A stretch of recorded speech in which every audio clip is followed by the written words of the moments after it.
tardes a todos. Gracias por su asistencia. Pues con esta charla de hoy terminamos el ciclo que empezamos hace 3 semanas en torno a Ayerbe en clave de renacimiento, con el que pretendíamos hacer una aproximación a la historia local de Ayerbe en esta época del renacimiento en la que realmente resultó muy especial. En las charlas anteriores hemos hablado del propio Palacio Urríes, que es el resto patrimonial más importante e interesante que queda de entonces, y en la segunda pues hablamos de su promotor, Hugo Jordán de Urríes. Con esta charla de hoy terminamos el ciclo y el tema escogido es la rebelión de Ayerbe. Es un episodio de la historia local de Ayerbe bastante desconocido, pero que en su momento tuvo mucha repercusión y que daría lugar pues, a nada menos que 200 años de pleitos entre los ayerbenses y el señor barón, luego marqués. De esa manera pues, podemos comprender que marcó bastante la historia del devenir del propio pueblo, y bueno, pues para contarnos esas circunstancias y los detalles de todo esto, pues tenemos hoy a Jesús Jiménez Arbués, que como sabéis es un experto en temas de historia local de Ayerbe, que ha publicado muchas cosas sobre ello y que hoy nos viene a contar lo que sabe sobre este tema, y para el que pido un aplauso de bienvenida.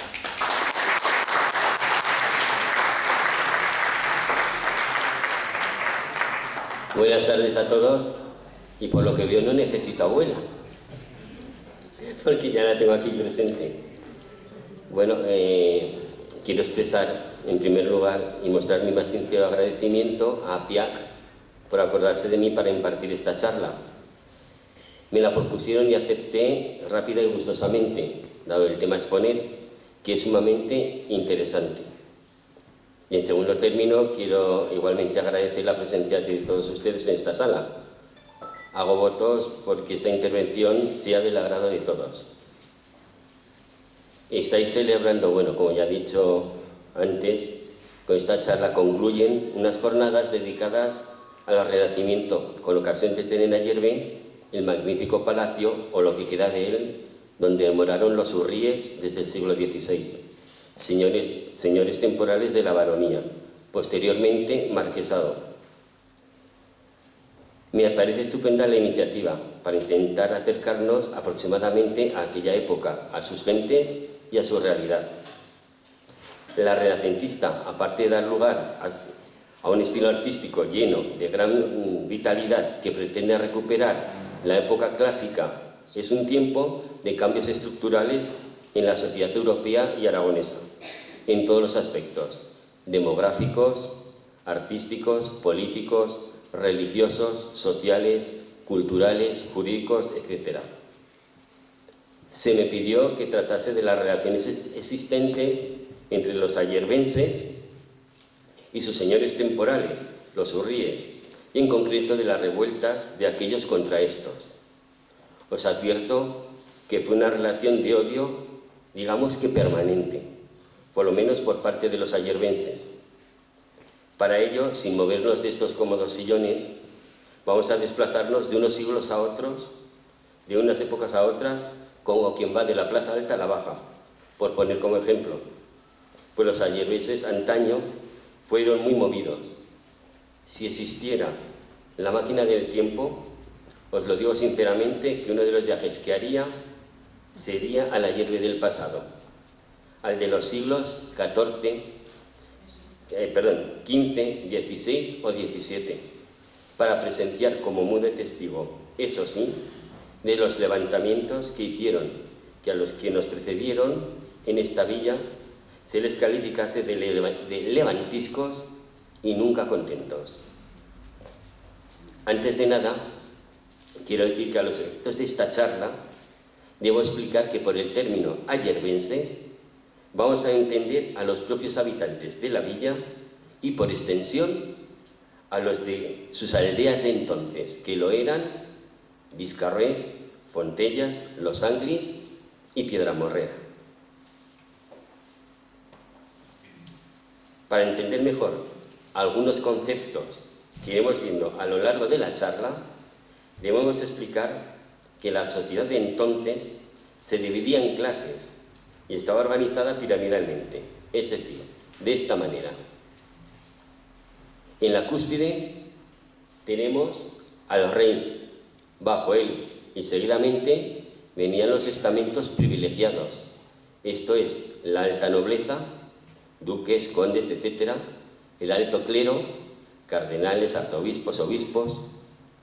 En un escalón más bajo, pero igualmente privilegiados, tenemos la baja nobleza, infanzones, y no tan privilegiados, como el bajo clero, sacerdotes, monjes, monjas, más bien conventos, monasterios, no las personas físicas, sino las jurídicas. Y en la base estaban los siervos y campesinos, que a su vez se dividían en hombres libres y en vasallos de los estamentos privilegiados.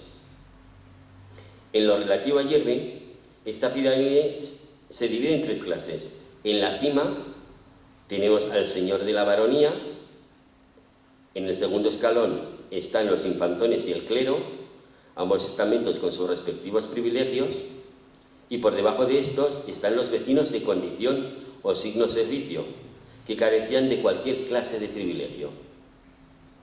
Por otro lado, tenemos los lugares y vasallos de realengo, o libres, y quienes pertenecían a jurisdicciones especiales, como son los de señorío laico y eclesiástico. Los de realengo dependían directamente de la corona, y en ellos se aplicaban los fueros, usos y costumbres de Aragón en todos sus aspectos, así como las garantías jurídicas procedimentales. Lugares de realengo de la zona fueron, por ejemplo, Loarre y Bolea. En los de señorío, tanto seglar como eclesiástico, los vasallos estaban sujetos a toda clase de arbitrariedades, abusos y excesos sin medida del señor. Tal vez se regirían por una especie de cartapuebla concedida por el señor, quien tenía el alto, bajo, mero y mixto imperio, quien nombraría a los gobernantes locales. Claro que si hacemos comparaciones, la situación era, digamos, más suave en los de señorío eclesiástico que en los de señorial laico, pero en ambos casos siempre se cometían atropellos, injusticias, abusos. Durante el reinado de Pedro IV el Ceremonioso, el que fue en el siglo XIV, los vecinos de Anzánigo le dirigieron un escrito protestando por las extralimitaciones que padecen por parte de su señor. El monarca quiere intervenir para suavizar la situación, pero en las Cortes de 1381 los nobles se le echan encima y no tiene más remedio que dar su aprobación al fuero. En latín se le llama de ius malet tractandi, el fuero de los malos tratos, que instaura legalmente en Aragón los poderes, abusos, diría yo, de los señores sobre sus vasallos, por los cuales aquellos pueden llegar a maltratarlos, a matarlos de hambre y de sed, y al señor no le pasa nada. En las Cortes de 1442 se llegó a decretar la pena de muerte para aquellos vasallos que se rebelaran contra su señor y arrastraran a otros a hacerlo.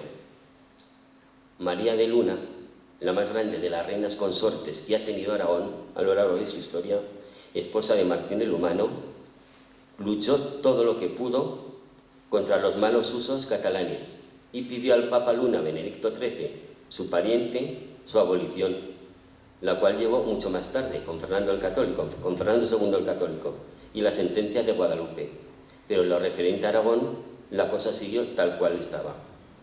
A lo largo vais a ver unas diapositivas en las cuales aparecen diferentes faenas pues, que hacían, digamos, los vasallos de signo servicio y también algunos infanzones, no muchos porque los infanzones consideraban una deshonra trabajar.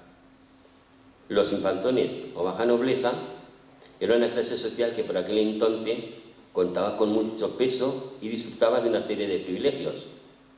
Los de Ayerbe disponían de dos cofradías propias para ellos, la de San Jorge, de carácter exclusivamente masculino, con sede en la Colegiata de San Pedro, y la de Santa Catalina, erigida en Nuestra Señora de la Cuesta.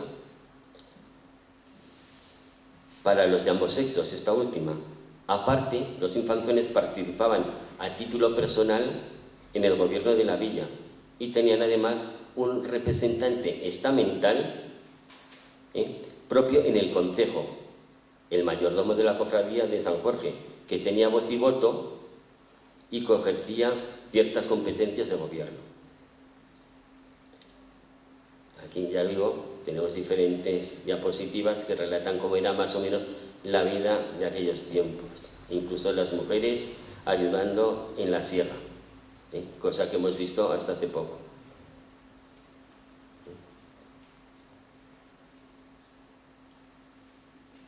Aquí podríamos decir, pues, un ejemplo, esta miniatura de, digamos, del abuso de los señores contra sus vasallos. En este caso están decapitando a uno en una ciudad figurada, imaginada.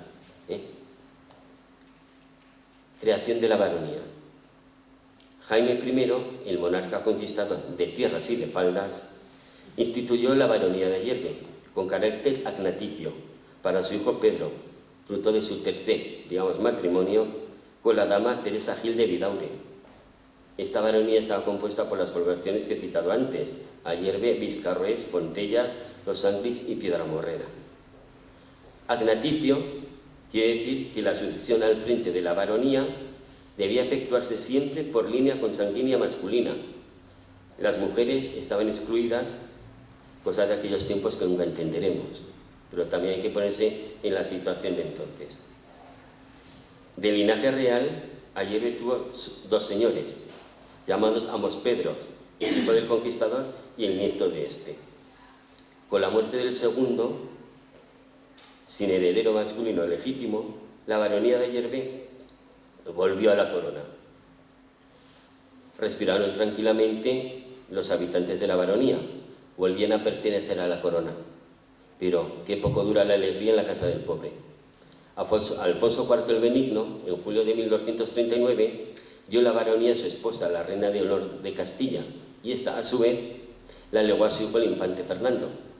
Los ayerbenses entonces suplican, bueno, los habitantes de la baronía, vamos a decirlo claro, suplican al monarca ser realengos y obtienen privilegio de franqueza en enero de 1360. Enterado de esto, el infante Fernando vendió la baronía a Pedro Martínez de Arbea por el importe de 10.000 libras jaquesas, una buena cantidad en aquella época. Este señor, Pedro Martínez de Arbea, cuando se enteró del conocimiento, o cuando tuvo conocimiento del privilegio de franqueza que gozaban los ayerbenses, se arrepiente de la compra y cede la baronía a Pedro Jordán de Urríes, que era señor, entre otras poblaciones, de Riglos y Murillo de Gallego, así como de la cercana baronía de la Peña, y porque por esos años poseía también Loarre. Pedro Jordán de Urríes, a su vez, donó la baronía a un hijo suyo, llamado como su padre, que aprobó el contrato suscrito entre el infante Pedro y su esposa Aldonza de Cervera y la villa de Ayerbe, por el mismo valor de 4.200 sueldos jaqueses, y reservándose asimismo las primicias del monetario. Tras la toma de posesión de la baronía, los Urríes pasaron a morar en el castillo que había arriba, en San Miguel, cercano a la ermita de San Miguel. Para acceder a él cómodamente, se construyó una calzada de la que aún permanecen restos en la cara que mira a sol saliente. No creáis que en el castillo gozarían de muchas comodidades los Urríes, tal y como las entendemos actualmente. Las tendrían, sí, en comparación con las pocas que tendrían sus vasallos. Sin embargo, los inventarios de algunas casas pudientes de esa época o de otras posteriores nos pintan un panorama un tanto desolador. Todo era muy austero. No era como nos lo hacen ver las películas americanas e inglesas. Aquí en la miniatura tenéis un gran banquete. No creo que gozarán de estas lindezas los que vivían ayer, pero quizás se podrían aproximar un poquitín las lindezas que disfrutaban los Urríes arriba en el castillo. Bueno, volvamos al tema en cuestión. Con más o menos oposición por parte de los ayerbenses hacia los Urríes discurría el tiempo, pues había periodos de relativa paz y tregua, y otros en los que estaba desenterrada el hacha de guerra entre ambos bandos. No todo era tranquilidad ni en las épocas de paz y tregua, pues al durísimo trabajo del día a día había que añadir los sobresaltos y preocupaciones que daban los inquilinos del castillo. En 1436 se suscitan unas luchas entre los hurríes y gurreas. ¡Hala! Ya tenemos a la población en medio del lago sin quererlo. Estos hurríes no nos dejan tranquilos ni un minuto. Seguro que diría más de un ayerbense. En 1492 ya hubo una rebelión en Ayerbe contra su señor debido a una decisión en la que éste, haciendo uso de su autoridad, quiso imponer unos impuestos que sus vasallos consideraron abusivos, tal vez por ser época de malas cosechas o tal vez por ser debida a los negativos efectos económicos de la expulsión de la aljama de judíos que había en la villa o por la acción asimismo negativa de algún brote de peste, lo que redujo el número de habitantes y por lo tanto el señor quería seguir recaudando lo mismo que antes, pero a costa de menos población. Hubo un ruidoso pleito sobre el asunto en cuestión, pero no mejoró para nada la situación de los vecinos de Ayerbe.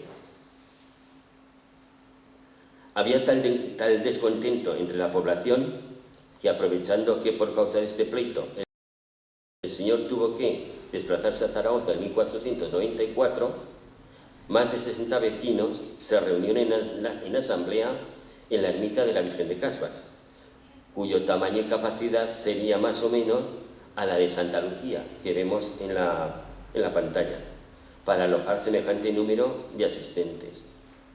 Los congregados se juramentaron, según palabras textuales del documento notarial que redactó el notario Jaime Xistau, para darse auxilio y asistencia unos a otros a todo trance, para no dejarle entrar en la villa y de matarle si lo intentaba, aunque le acompañasen oficiales reales.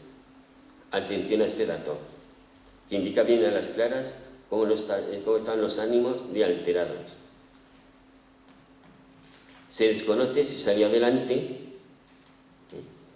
este plan. No obstante, don Juan Pérez de Urries vivió poco tiempo. A este señor le sucedió al frente de la baronía su hermano Fadrique, Federico en aragonés. Casualmente, hoy 18 de julio, según el santoral de la Iglesia Católica Romana, es San Federico, lo que significa Fadrique. Y Fadrique o Federico es una deformación vulgar de Federico. ¿Y sabéis qué significa Federico? Aquel que impone la paz, que gobierna para la paz, o príncipe de la paz. Este señor no hizo mucha gala al nombre que tenía, porque con él tampoco se llevaron bien sus vasallos. No hubo feeling, como diríamos ahora, ya que Fadrique era de armas tomar y les hacía las 1001 y hasta hacerles rabiar hasta la saciedad. Sería perfectamente el equivalente al William Hamley de Los Pilares de la Tierra. Si no lo habéis leído, os aconsejo esta novela porque es muy buena, Sabemos que aparte de las arbitrariedades y abusos que sufrían por parte del señor, este les quiso poner un gran litigio por unas caballerías que les había dado el condestable de Navarra y no el rey. Bueno, pues con Fadrique aparece el primer intento de falsificación de un documento por parte de los ayerbenses. Se trataba de una supuesta carta de gracia firmada. Bueno, vamos a acertar aquí. Se trataba de una supuesta carta de gracia firmada por el infante Fernando cuando vendió la baronía a don Pedro Martínez de Arbea, por la cual los ayerbenses, reuniendo 50.000 florines de oro de Aragón, podrían huir y quitar, y pagando dicha cantidad a don Pedro Juan de Urries o a sus sucesores, se pudiese volver la villa, la baronía, a la corona. Para esto utilizaron varias estratagemas.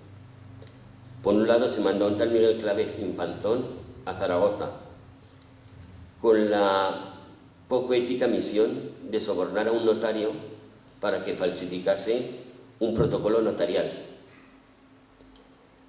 Y también al mismo tiempo, e incluso se desplazaron a Barcelona, al archivo de la Corona de Aragón, para mirar y encontrar el testamento de Jaime I, que sacaron en forma notarial, sin encontrar la referida carta de gracia. Por ningún lado no lo encontraron. Este documento sería invocado, traído y llevado en multitud de ocasiones. Unas veces sería declarado falso por presiones del Señor y en otras verdadero por el Consejo General de Ayerbe. Dependerá de las circunstancias que imperen en cada momento. ¿A qué grado de tensión llegarían las relaciones si cuando Fadrique falleció en 1501, mientras del castillo descendía su viuda Beatriz, acompañada de su cuñado Felipe, más la comitiva fúnebre que llevaba el cadáver de Fadrique para ser sepultado en la colegiata de San Pedro, se amotinaron sus vasallos?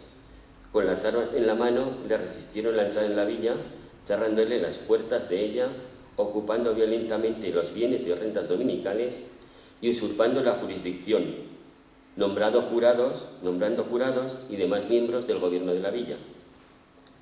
Si sabemos esto es porque la viuda no perdió el tiempo y dio rápida cuenta de este suceso al monarca aragonés. Imaginaos por un momento la escena. Más o menos sería semejante a la que aparecerá en la pantalla. Bajaba del castillo el cortejo fúnebre, escoltado por gente de armas, y seguramente irían a dar a la Portaza. Bueno, y es puerta por la de la muralla por donde se accedía a la villa. En San Pedro había una cripta, la cripta denominada de Nuestra Señora de Soterrano, fundada por el primer señor de Ayerbe y donde eran enterrados los señores de la baronía. Esta cripta no sé si existirá o no existirá, pero en el siglo XVI se mandó enronar para bajar el acceso al presbiterio porque había que subir unas gradas al objeto de hacer un nuevo retablo. Aquí tenemos la Portaza porque Ayerbe tuvo muralla. No han quedado restos de ella, al menos visibles, salvo el nombre de la puerta que había orientada al sur o mediodía, Portaza, que nos da una idea de su tamaño. Bueno, pues sobre este tema yo os aconsejo adquirir el próximo número de Comarca porque trataré este tema en la sección Cosas de nuestra historia. Conforme se va cambiando de una época la medieval al siglo XVI, los ayerbenses van perdiendo el miedo y se enfrentan al, poder establecido, que los tiene oprimidos. Unas veces emplean argucias poco éticas, ya las he comentado, y en otras recurren al uso de la violencia. Para ellos, el fin que perseguían justificaba los medios que usaban. Aquí tenéis, podríamos decir, una representación figurada de la Portaza. No sabemos cómo era, si era de arco de medio punto, si era dintelada, no lo sabemos, simplemente que debía de medir unos 4 metros de anchura. Bueno, no sabemos qué pasó con el cadáver de Fadrique. Yo supongo que, calmados los ánimos, pudo ser sepultado en la colegiata de San Pedro. Aquí tenéis una rebelión contra el Señor. No sé si llegaría a esto con el primer señor cuando se juntan unos 60 vecinos en la Virgen de Casbas, pero bueno, no podríamos hacer volar un poco la imaginación y a representarnos esa escena de cuando ya los ayerbenses empiezan a plantarle cara al Señor de la baronía. Bueno, a rey muerto, otro en su puesto; al señor muerto, otro en su puesto. Tras un litigio judicial promovido en marzo de 1502 a instancias de la señora viuda, doña Beatriz, donde de nuevo volvió a salir a relucir y examinada casi con lupa, por decirlo de alguna manera, la carta de gracia, en 1504, por sentencia judicial, se falló a favor de Felipe de Urríes, que tomó posesión como séptimo señor de la baronía, sucediendo por lo tanto al malvado y nada llorado Fadrique. Pero este Fadrique casi sería considerado bueno, comparado con lo que hizo su sucesor, Felipe de Urríes. Con este señor, que hacía el 7º desde que entraron los Urríes en la baronía de Ayerbe, estimo que tenemos que detenernos en contar algunos detalles de sus crueles actos. Felipe de Urríes tuvo que desplazarse a Zaragoza, ignoramos las causas, pero intuimos que tal vez hubiera por medio algún asunto judicial. Y cuando regresaba estaba a punto de entrar en Ayerbe por la Portaza, un gran y numeroso concurso de vecinos se volvió a rebelar y con armas en las manos le impidieron la entrada, amenazándolo de muerte. Felipe de Urríes, temiendo por su vida, fue a entrevistarse con su cuñado, Juan de Urríes, señor de la Peña, y juntando entre ambos un ejército de unos 300 o 400 hombres armados, el 25 de marzo de 1505, con la complicidad de 2 mujeres situadas, una en la cuesta de subida al castillo y otra en la cantera del Saso, que dieron la señal para empezar el asalto, entró sin miramiento alguno y con desmesurada violencia a sangre y fuego en la villa. Vamos, que Felipe de Urríes era una nueva reencarnación del anteriormente citado William Hanley. A ambos les podía el odio. Por entonces, Ayerbe tendría una población de unas 300 almas, así que la fuerza numérica militar atacante era superior a los habitantes de la villa. La represión que se desató automática y seguidamente fue bestial y desastrosa, incluso con víctimas mortales, por lo que se cuenta. A quienes no mataron durante el asalto, el Señor les aplicó en el castillo el garrote vil. Saquearon la villa y las casas. Incluso se llega a decir que encuentran tinajas llenas de vino, las tiran al suelo y derraman el vino. Hubo personas, saquearon la villa y las casas, hubo muchos vecinos que, dejando casas y haciendas, huyeron a las poblaciones vecinas para poder conservar la vida. E incluso hubo un caso de uno de Viscarrués que se refugió en Ardiza. Quizá pueda parecer brutal esta forma de actuar del Señor por parte desde nuestro punto de vista actual, pero unos y otros, señor y vasallos, respectivamente, están luchando por la hegemonía de sus intereses, de sus derechos. Él, el Señor, defiende sus derechos feudales, los vecinos, los suyos. Si la habéis visto, recordar la película humorística francesa Los visitantes no nacieron ayer. Pues bien, si os recordáis, el escudero prefiere la vida regalada del siglo XX, mientras el Señor regresa a su época donde gozaba de posición y privilegios. Pues aquí tenemos lo mismo.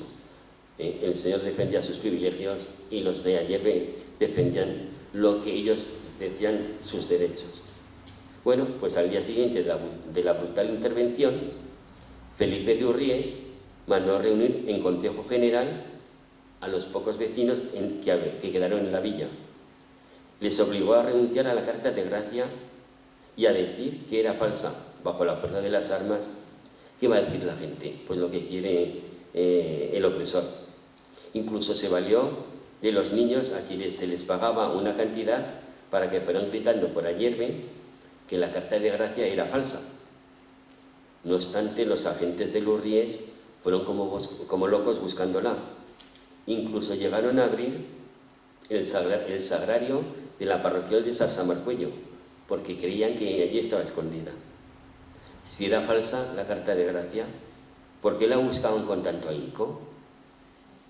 Se detuvo incluso a un infanzón, Pedro de Ayerbe, señor de Paternoy, que se suponía que la tenía, a quien se le conminó a entregarla.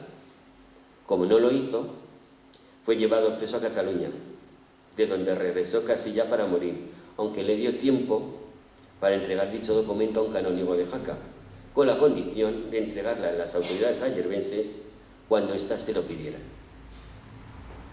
Vistas cómo estaban las cosas, los ayerbenses recurrieron al arzobispo de Zaragoza, a la sazón lo era Alonso de Aragón, de sangre real, en solicitud de protección, que les fue concedida en otoño de 1505, mediante la cual se imponía la pena de 1000 florines, debía ser una cantidad muy fuerte, a quien se les inquietase en sus personas y bienes, pero lo mismo se imponía a los de Ayerbe si se volvían a inquietar.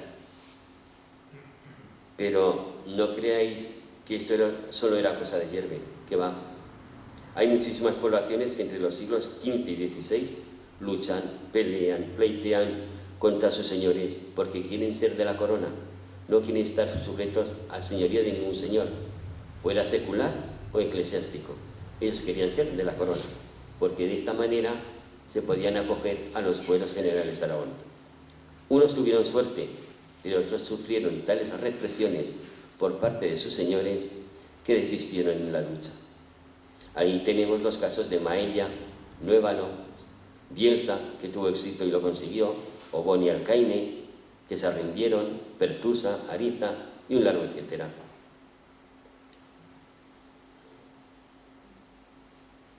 Renació la calma y la baronía la heredó Hugo de Urries y Calcena, que ocupó el cargo de secretario de Carlos I de Aragón y quinto emperador de Alemania, casado con Greida de Lanuza. Este Hugo de Urries, junto con su esposa, mandaron edificar tanto el palacio actual como el convento de dominicos, cuya iglesia es la parroquia actual desde 1855. Aquí en la miniatura podéis contemplar la construcción de un templo mientras el rey se pasa, digamos, una visita de inspección. Con los Hugo de Urries también hubo sus más y sus menos, para no variar. El secretario del emperador ordenó reunir en 1520 el Consejo General para que jurasen a su hijo Pedro como su sucesor. Hugo de Urries y Calcena tuvo que acompañar a Carlos I a Alemania para recibir la corona imperial y pidió que declarasen falsa la Carta de Gracia, como así sucedió, algo que volvieron a repetir otra vez en 1529. Pero ya estos Urries ya se las sabían todas y por lo tanto echaron mano a una estratagema manipuladora para que los vecinos se olvidasen por una temporada de sus reivindicaciones. Recurrieron a la religión. Más o menos aplicaron la filosofía romana del pan y circo. Eran tiempos revueltos. Por aquel entonces había marejada de primera categoría en Europa con la religión por medio. Los cimientos de la Iglesia Católica Romana hacían aguas por diferentes conductos. Y estas circunstancias supieron manejarlas muy bien los Urries para su provecho. Veamos. Carlos I, en 1521, estando en Colonia, dio a los miembros de su corte reliquias de las supuestas santas que acompañaron a Santa Úrsula. En este grupo de agraciados puede que estuviera su secretario, Hugo de Urries, señor de Ayerbe, a quien le cupo la suerte de la supuesta reliquia de la cabeza de Santa Leticia, una de las también supuestas 11.000 vírgenes martirizadas en el siglo IV en Colonia. Bueno, pues con esta reliquia bajo el brazo, que don Hugo de Urries se vino a Ayerbe. Previamente comunicaría la noticia por escrito, pues la recepción de la reliquia se hizo en medio de grandes fiestas que sirvieron para que sus vasallos se olvidaran de las reivindicaciones, ni más ni menos que tenían en Ayerbe una reliquia del calibre de una santa como lo era Santa Leticia. Vamos, ¿para qué queremos más? Dirían, fuera problemas por una buena temporada, respirarían tranquilos en el palacio. Fallece Hugo de Urries y va a su vida y deposita la reliquia en el convento de dominicos, donde está ahora la parroquia. A las pocas semanas, doña Greida de Lanuza toma de nuevo la reliquia y el 9 de septiembre de 1549 la dona al capítulo de vicarios racioneros de la Colegiata de San Pedro y, haciendo valer su condición de señora viuda de Ayerbe, la proclama patrona de la villa, desbancando en un plisplas de tal honor a Santa Bárbara. Desde entonces ya sabéis que las fiestas mayores de la villa están dedicadas a Santa Leticia, aunque este nombre tardó bastante en ser aceptado por los ayerbenses, por la población. Tuvieron que transcurrir 7 años para que una niña fuera bautizada con este nombre. Esto ocurrió por primera vez el 14 de septiembre de 1556, cuando fue bautizada Leticia Menao, hija de Andrés de Menao, Por cierto, que se ignora por completo el nombre de la madre. La debió de parir él, según el que hizo el registro de bautismos. En este caso que acabo de narrar, los Urries igualmente se acogieron a eso del fin justifica los medios. Pero como los ricos también lloran, de nuevo surgieron las tiranteces, odios y rencores. En la segunda mitad del siglo XVI, en concreto en 1567, para alegría de sus habitantes, se consiguió que la baronía fuese incorporada a la corona, lo que fue causa de un famoso, célebre y ruidoso pleito en la Corte del Justicia Mayor de Aragón, durante cuyo proceso fue llamada a la corte de Felipe II de Castilla, I de Aragón, don Hugo de Urries, quien fue compensado por el rey Prudente una renta anual de 2.000 ducados, una buena cifra para aquella época. No obstante, la baronía regresó a manos de Hugo de Urries en 1582. Durante la formación del proceso de este pleito, pues incluso llegó a intervenir un tribunal de los llamados de los 17 judicantes de la Corte de Justicia de Aragón, e incluso hubo sus más y sus menos en el desaparecido Palacio de la Diputación del General de los Reinos de Aragón, porque hubo allí una pelea con armas, cuando en este edificio no se podía entrar con armas. Y ya vamos a entrar en la recta final de esta charla. En 1610 hubo una grave alteración del orden público en Ayerbe, dado que el señor tuvo que refugiarse en palacio si no quiso ser presa de un nuevo motín. Y cuando finalizaba ya el año, los jurados, las máximas autoridades de Ayerbe, a nivel municipal, ordenaron a sus corredores, es decir, a los alguaciles, que pregonasen la convocatoria del Consejo General para el domingo 5 de diciembre. Enterado el señor, que entonces lo era, Pedro Jordán de Urries y Arbea, con amenazas e intimidaciones quiso impedir que los corredores llevasen a cabo su misión y que incumplieran, por lo tanto, la orden de sus jefes.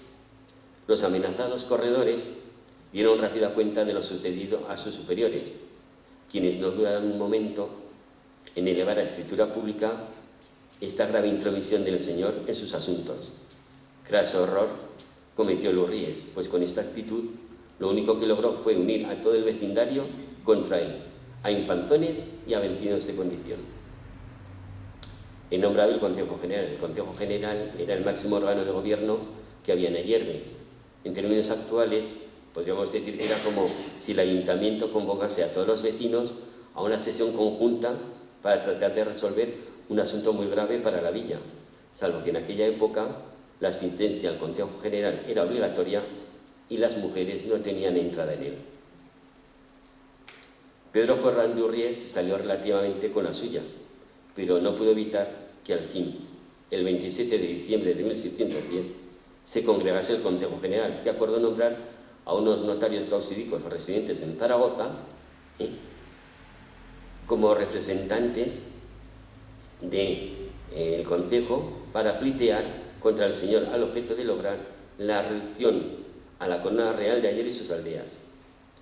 Los ayerbenses, que ya están más que hartos de sus arbitrariedades, injusticias y abusos de poder, expusieron que deseaban y querían ser juzgados por magistrados imparciales, ya que no se fiaban ni de don Pedro ni de sus oficiales y ministros, a quienes tenían por muy sospechosos, al no poder promover causas judiciales alguna por carecer de las debidas garantías y formalidades forales, así como seguridad de serles administrada buena justicia.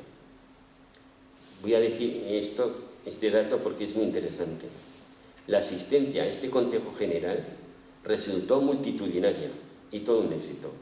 Hubo 99 personas presentes y os voy a decir este dato.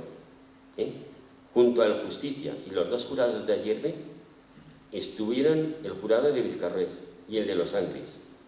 Participaron 12 infanzones y 59 vecinos de condición de Ayerbe, 4 infanzones y 15 vecinos de condición de Viscarrués, un vecino de Los Angles y 3 vecinos de condición de Piedramorrera. Bueno, de Fontellas no acudió ninguno. Esto indica bien a las claras, 99 personas, indica bien a las claras el interés que despertaba en las gentes de entonces el tema tratado en la sesión, que Ayerbe fuera de la corona. Bueno, estos procuradores no sé si consiguieron el resultado apetecido por los ayerbenses, tal vez no. Pues lo cierto es que nuevamente vemos, con el 14 de abril, el Consejo General de la Villa y sus aldeas vuelve a nombrar a unos procuradores como del Consejo General para que pudiesen comprometer libre y absolutamente dejar todos y cualesquiera pleitos, cuestiones, debates, diferencias y pretensiones, así civiles como criminales, que esperaban tener con el Señor. Bueno, en este caso con el futuro Señor, Pedro de Urres y Arbea, su esposa Juana de Navarra y Mauleón, y con sus hijos. De nuevo, masiva fue la asistencia a este Consejo General, en el que participaron 93 personas en total. Y hubo gente de Vizcarrés, de Piedramorreda, de Los Ángeles, aquí vinieron de Fontellas, e incluso participó el mayordomo del capítulo de Infanzones de San Jorge. O sea, todos hacían piña para lograr emanciparse o quitarse de encima el señorío de los Urríes. Vamos. Los encargados, bueno, previamente a la solución que se dio, las partes se comprometieron a aceptar la resolución que en su momento se dictara. Y según dicen en el oportuno documento, los encargados de estudiar el tema tuvieron muchos debates y cuestiones con los representantes tanto de Ayerbe como con los del señor de la villa. Y tras oír las alegaciones de los procuradores de las partes en uno u otro sentido y sirviéndose de la inestimable ayuda de un notario de Zaragoza, dieron a conocer el fallo el 6 de junio de 1614, el cual no empezaría a surtir efectos legales, bueno, hasta que no fuese sancionado por el rey. Por esta arbitral sentencia, los Urríes, señores temporales de Ayerbe, bueno, de la baronía de Ayerbe y de la honor de Marcuello, que comprendía las poblaciones de Sarseguinas, renunciaron al poder absoluto que sobre sus vasallos tenían los señores en Aragón, permitiendo que de 1614 en adelante se rigieran por los fueros generales aragoneses, como si se tratase de vasallos de realengo. Los Urríes continuarían estando al frente de la baronía, pero los vasallos ya serían considerados de realengo. Los vasallos, se obligaron a pagar anualmente la cantidad de 21.000 sueldos jaqueses en compensación de ciertas materias. Bueno, eso podría ser una especie de figuración del motín que hubo, tras el cual se tuvo que refugiar el señor en el palacio. Aquí tenemos la parte trasera del palacio. Aquí tenemos la diapositiva, la fachada de la que conocemos como Casa Juanico. ¿Por qué la traemos aquí? Porque fue el antiguo ayuntamiento desde 1616 hasta el siglo XIX. Bien, y aquí estaba la sede del Consejo General y la sede de la Justicia de Ayerbe. Ya digo que tras esta sentencia arbitral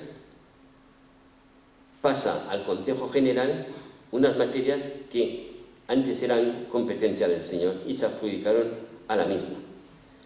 Bueno, pues se adjudican al Consejo, entre otras cosas, el derecho de vender y administrar y arrendar en las carnicerías de Ayerbe y sus aldeas y proveerlas, los hornos de cocer pan, los mesones, los molinos de aceite, derecho de arrendar las plazas para las ferias y fiestas y las tablas de los juegos, las panaderías y tabernas, las tiendas, poner precios en carnicerías, panaderías, tabernas, mesones, tiendas, etc.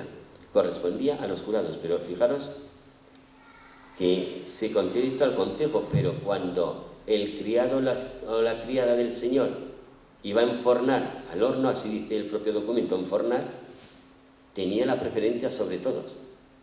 Ya podía haber 5, 6 o 10 delante de él o de ella, que cuando llegaba él o ella tenía la preferencia. ¿Bien? Bueno, tengo que decir que hay un paralelismo existente entre esto es relativo, entre el proceso del compromiso de Caspe que desemboca en la sentencia de 1412 que instalaba en el trono de Aragón a Fernando I de Antequera, tras oír las alegaciones de las partes, y la sentencia arbitral de 1614, que declara a los habitantes de la baronía como si fueran vasallos de realengo, aunque bajo el señorío de los Urries. Hay un cierto paralelismo en donde tiene preeminencia, digamos, el derecho a la violencia.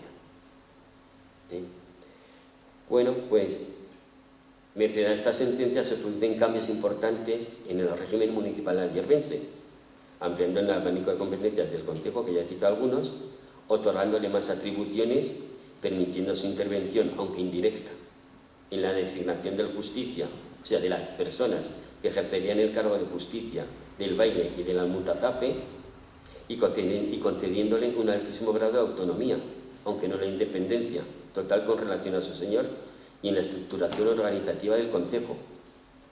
Hubo tal correlación de fuerzas, infanzones y vecinos de condición, de tal forma, y se alternaban tan pacíficamente en el poder, que actualmente más de una institución de hoy en día querría para sí funcionar de esta forma. Pero bueno, esto se podría dar otra charla, pero esto ya lo dejo para otra ocasión porque no viene al cuento el tema de la correlación de fuerzas en el concejo entre infanzones y vecinos de condición, pero es digno de leerlo y de estudiarlo. Bueno, pues a pesar de la sentencia arbitral, que estaba en vigor desde 1614, el señor de Ayerbe aún tuvo la osadía de competir con los jurados, o sea, con las máximas autoridades, en una exclusividad de los jurados. Era la de publicar pregones. El señor les interpuso, digamos, una especie de litigio y los jurados recurrieron al Justicia de Aragón, quien en 1668, y la sentencia arbitral fue en 1614, obtuvieron una firma confirmatoria del derecho que tenían los jurados de publicar pregones. No, el señor tuvo que echar marcha atrás. Posteriormente, pese a la citada sentencia arbitral, los ayerbenses y los urries andaban constantemente metidos en trinidades, tanto en 1713, en que solicitaron su incorporación a la corona, ojo a este dato, 1713, por lo que voy a decir posteriormente. No lo consiguieron, como en 1748, dado que consta que en esta fecha todavía estaban con un pleito pendiente con el señor de la villa. La cuestión era la provisión de las plazas de sacristanes y campaneros de la colegiata de San Pedro. Con la derogación por parte de las Cortes de Cádiz de 1812 de los señoríos, tanto laicos como religiosos, desaparecen del mapa los problemas de los habitantes de las poblaciones sometidas a estas jurisdicciones. Es más, un decreto de las Cortes de mayo de 1813, ordena destruir todos los símbolos existentes en los pueblos y en cada casa que indicasen la sujeción a un señorío, ya fuera secular o religioso. Bueno, antes he dicho que os quedaréis con la fecha de 1713. Hay una cosa que está por estudiar y siempre me ha llamado la atención, y es la curiosa, y creo yo que sospechosa unión que hubo entre los ayerbenses con su señor durante la Guerra de Sucesión, dado que Ayerbe y los urries tomaron partido por el pretendiente francés Felipe de Anjou, pero los pueblos vecinos se decantaron por el pretendiente Carlos de Austria. Aquí hay gato encerrado. Yo pienso, esto es una intuición mía, una teoría mía, que aquí se unieron ambas partes, pero con intereses ocultos. Los ayerbenses dirían, bueno, vamos a ser partidarios del primer Borbón, porque este derogará los derechos señoriales y así nos libraremos de los surríes. Y los surríes pensaron, vamos a apoyar al Borbón porque este afianzará mi señorío, mi poder sobre los vasallos. De hecho, Ayerbe tuvo que sufrir muchos sacrificios, tuvo que sufrir muchas vejaciones porque los pueblos vecinos apoyaban al pretendente austriaco y Ayerbe solamente al pretendente francés, y desde entonces, como ganó Felipe d'Anjou, pues Ayerbe desde 1709 ostenta en el escudo de armas pues la flor de lis y el título de noble y fidelísima. Después de siglos, ya terminó, después de siglos y siglos de lucha, de muertes, de sufrimientos, abusos, vejaciones, injusticias y arbitrariedades, después de usar tanto los medios pacíficos jurídicos, bueno, a veces no tan pacíficos, ni tan éticos, así como el uso de los bélicos, los ayerbenses y los vecinos de Vizcarrés, Fontellas, Pedramorrera y los Anglis pudieron respirar tranquila y sosegadamente, verdaderamente, a partir del siglo XIX. Nuestros predecesores, por fin, se libraron para siempre de los hurríes y por fin recuperaron la tan ansiada, anhelada, esperada y querida libertad, por la que tanto habían peleado desde el siglo XIV. La verdadera justicia, desde luego, va muy, pero que muy lenta. Reitero mi agradecimiento a Piac por estas excelentes jornadas y a la persona que me ha ayudado a hacer este PowerPoint que habéis visto, ya que en estas lides yo no soy muy ducho. Y espero no haberos cansado y confío en que haya sido de vuestro agrado. Gracias.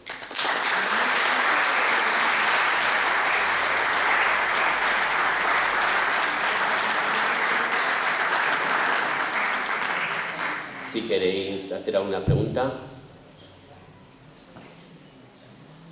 sobre el tema expuesto. A ver, no, ella ha levantado la mano primero. No, yo querría que me explicaras una cosa, no sé si tú tienes la visión, y no sé qué base tiene mis pensamientos, pero siempre me han dicho que cuando construyeron la torre del reloj fue como un alarde que hizo el Consejo para demostrar que era más poderoso que los hurríes, ya que hicieron la torre más alta. Yo le he oído contar esto y no sé si tiene alguna base. ¿Has leído esto sobre esto? Vamos a ver. Si os fijáis en la diapositiva, los falsos torreones eran más altos actualmente porque se reproduce la galería de arquillos y encima unas almenas, digamos, dentadas. La torre no era el edificio más alto, era el palacio. ¿Por qué se construyó aquí la torre? Muy sencillo. Sobre 1750 amenazaba con venirse abajo la iglesia de Nuestra Señora de la Cuesta, que es donde está la era de la Virgen. Allí estaba la torre donde, que albergaba el reloj oficial de Ayerbe. Por corrimientos de tierras del Monte San Miguel, pues esa iglesia no se encontraba quien la pudiera reparar y se vino abajo. A los pocos meses o años hubo que derribarla por amenaza ruina. Entonces, ¿qué hicieron? Hablaron con Tomás de Gallego, un constructor, y hicieron una capitulación o un contrato para construir la actual torre. Este puso de condición que si los de ayer le ponían a pie de obra los materiales, construiría una torre nueva. Si no le ponían los materiales a pie de obra, reproduciría la torre antigua. Vista que la torre de aquí es gemela, podríamos decir de alguna manera, de la de Sarsamarcuello, y si os fijáis los sillares son grandes, pues tenemos que los ayerbenses pusieron los materiales a pie de obra y en 1798 comenzaron a construir esta torre, cuyo remate de forja posiblemente sea del principios del siglo XX o finales del XIX, porque anteriormente hay una foto de la torre que la muestra con un pináculo de piedra, pero no sin el remate actual de las campanas de las horas. ¿Qué quiere decir eso lo que tú has expuesto? Pues quizás sea una leyenda para demostrarle al marqués que como la torre fue obra comunal, pues que la torre era más alta que su palacio, para demostrarle el poder del concejo sobre Ayerbe y que sobre la soberanía de Ayerbe, que era la torre, que la representaba la torre, no había otro poder, que en este caso sería representado por el palacio, que representaría al poder señorial. No obstante, Pedro Bleco y Padú, en el siglo X, en 1792, habla de poblaciones que creo que son del obispado de Huesca, del obispado de Huesca o algo así, y comenta que a la hora de elegir el ayuntamiento, el señor hacía proposición de 2 cargos, si mal no creo recordar en este momento. Y ya he dicho que en 1748 estaban todavía zarpalareña, señores y vasallos. A ver, no sé si te ha respondido a este señor. Quiero saber, cuando los vecinos, los vasallos de Ayerbe quisieron ser realengo, los reyes de Aragón no tenían bastante poder para admitir eso y dejar al señor sin su señorío, y entonces el rey tener más ingresos y tener a un noble con menos ingresos y menos poder. Los señores en Aragón tenían mucho poder, y ya he dicho que en la época de Pedro IV el ceremonioso se aprueba un fuero que se conoce bajo la rúbrica en latín de ius male tractandi, o sea, de los malos usos, por el cual podían matar a sus siervos de sed y de hambre. Tenían muchísimo poder. Es, digamos, lo que la reina María de Luna dice, malos usos para Cataluña, que también lo sabía en Aragón, los malos usos.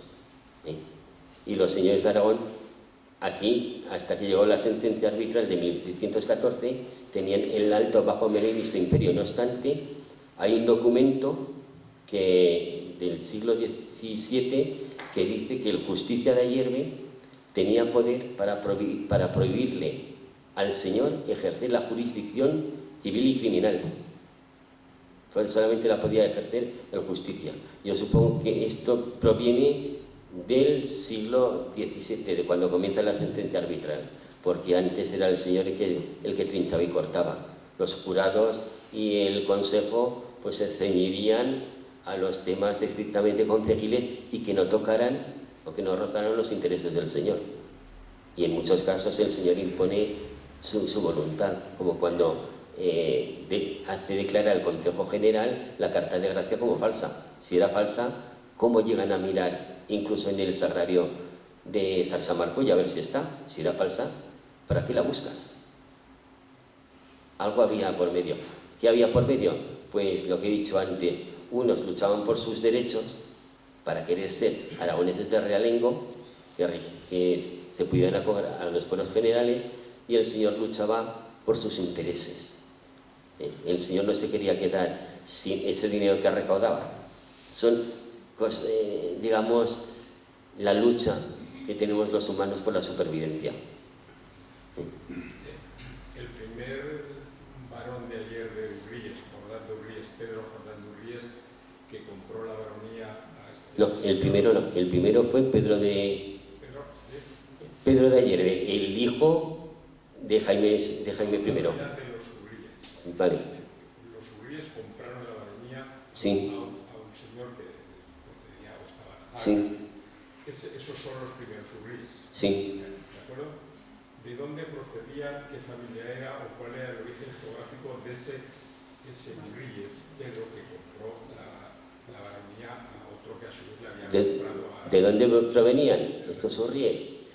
Pues ya ese tema... El nombre del primer Urríes es Pedro Jordán de Urríes. El primer señor, bueno, se lo cede, espérate, Pedro Jordán de Urríes luego se lo cede a su hijo, que también se llama Pedro. Que no sepa Pedro Jordán de Urríes de dónde vino.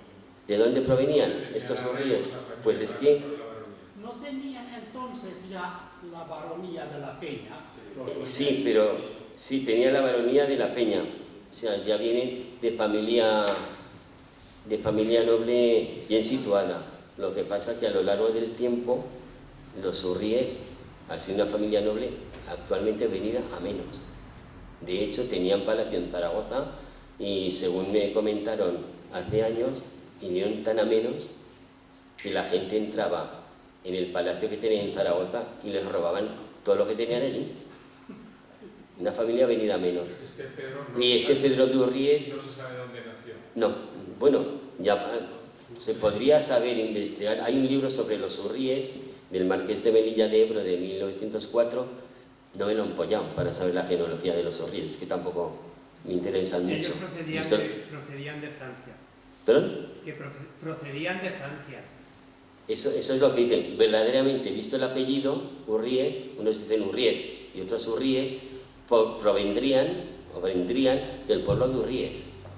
Si nos atenemos a la etimología de los apellidos. No, pero vamos, yo por lo menos lo que he podido averiguar es que venían de Francia y apoyaban a Carlomagno. Cuando se fueron a la marca hispánica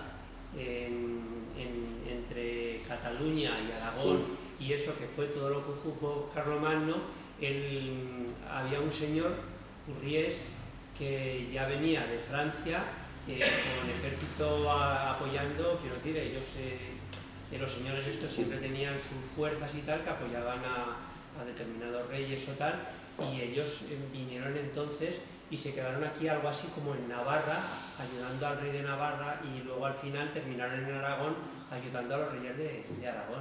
Bueno, por lo menos eso es lo que yo he podido un poco seguir en la historia, y de hecho en el escudo hay una algo como leyenda, eso, bueno, pues, hay una mano en el escudo que representa una reyerta o un problema de apoyo en un condado de Francia. Ya sobre el origen de los Urríes no puedo hablar mucho porque no he profundizado. Sé que el escudo de los Urríes, aquí en el palacio está el escudo de los Urríes y de los Lanuza. Entonces el de los Lanuza creo que es un ala, y el de los Urríes es un campo en color de gules, en rojo, y luego las barras de Aragón. Sí, y lo de la mano también. Pero en otros, sí que me creo recordar, en otros escudos es un brazo con una mano y una espada. ¿A eso te refieres? Sí, bueno, en el escudo lo de la mano es representativo porque, ya digo, es de algo que hubo allí en un condado y tal. Verdaderamente no sé de dónde vendría este Pedro de Urríes. El palacio es un siglo y medio o dos después de que el primer Urríes... El palacio se comenzó en el 1544, según dice